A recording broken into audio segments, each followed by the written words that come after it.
Positive ரிசல்ட்டே ஒரு தடவை கூட வாழ்க்கையில் பார்க்கவே இல்லை 8 வருஷத்தில். இவங்க வந்து வெளியிலேயே ஒரு 6 தடவை ஃபெயிலியர் ஆகி தான் எங்ககிட்ட வந்திருந்தாங்க. ஸோ இப்போ இவங்களுக்கு குழந்தை பெற்றுக்கிறதுக்கு இருக்கிறதுன்னு பார்த்தீங்கன்னா கர்ப்பப்பையும் ஒரு ஓவரியும் தான். எம்ப்ரியோ ட்ரான்ஸ்ஃபர் பண்ணி 8வது தடவை ப்ரொசீஜர் அவங்களுக்கு நடந்துச்சு. கன்சீவ் ஆகி நல்லபடியாக டெலிவரி ஆனாங்க. வணக்கம். இன்னைக்கு நம்ம பார்க்க போகிறது இன்னொரு கடினமான ஒரு பயணத்தில் ஒரு பெண்மணியை நாங்கள் எப்படி மீட்டு கொண்டு வந்தோம் அப்படின்றது தான். ஏன் இப்படி சொல்கிறாங்க டாக்டர், ஏன் மீட்டு கொண்டு வந்தோம் அப்படின்னு சொல்கிறாங்க அப்படின்னு கேட்டிங்கன்னா, இவங்க வந்து வெளியிலேயே ஒரு 6 தடவை ஃபெயிலியர் ஆகி தான் எங்ககிட்ட வந்திருந்தாங்க. ஸோ நிறைய டெஸ்ட்லாம் பண்ணி 7வது தடவை நாங்கள் எம்ப்ரியோ ட்ரான்ஸ்ஃபர் பண்ணோம். ஜெனட்டிக்லி நார்மல் எம்ப்ரியோ உள்ளே வச்சோம். இதெல்லாம் பண்ணி கூட அவங்களுக்கு நெகட்டிவ் ஆகிடுச்சு.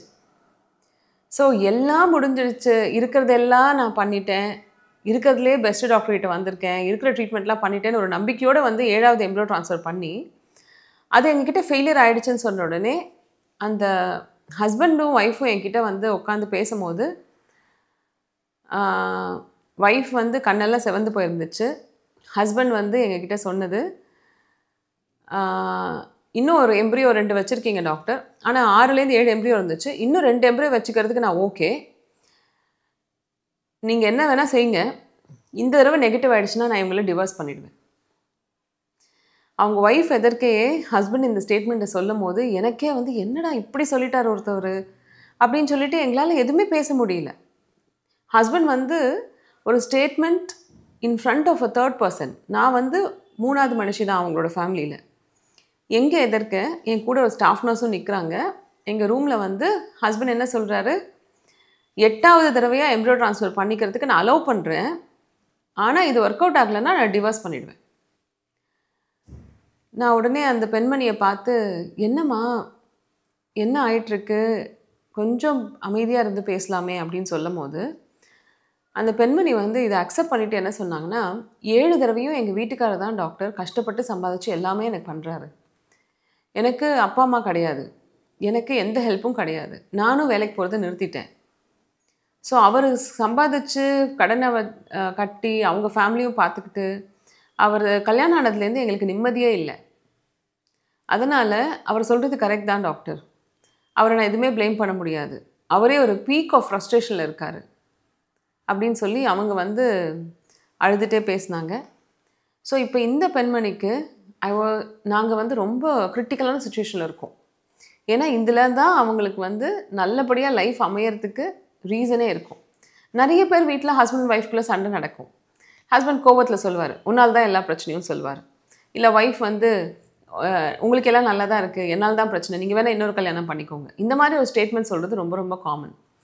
But in front of the doctor வந்து in front of the staff nurse இப்படி சொல்கிறது வந்து ரொம்பவே எங்களுக்கு கஷ்டமாக இருந்துச்சு. எனக்கு ரொம்பவே பயமாக இருந்துச்சு இந்த ரிசல்ட் பார்க்குறதுக்கே.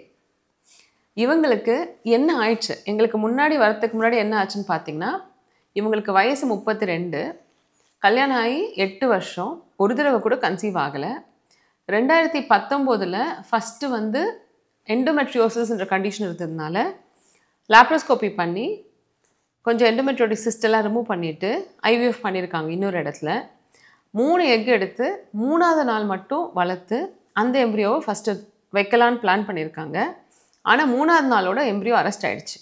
அதனால் ஃபஸ்ட்டு ஐவிஎஃப் சைக்கிளே அவங்களுக்கு பின்னடைவு வந்துருச்சு. ஸோ எம்ப்ரியோ ட்ரான்ஸ்ஃபரே பண்ண முடியல.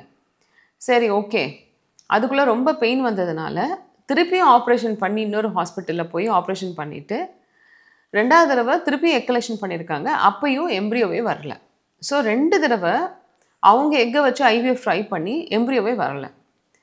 இதுக்கப்புறம் 2022 ஸ்டெம் செல்ஸ் மாதிரியே பிளேட்லெட் ரிச் பிளாஸ்மா பிஆர்பின்றதை சொல்லுவாங்க. அதை இன்னொரு ஹாஸ்பிட்டலில் போயிட்டு லாப்ரோஸ்கோப்பிக்காக ஓவரியில் பிஆர்பி செலுத்தியிருக்காங்க. இந்த 2வது லாப்ரோஸ்கோப்பி நடக்கும் போதே ஒரு ஓவரியை ரிமூவ் பண்ணிட்டாங்க.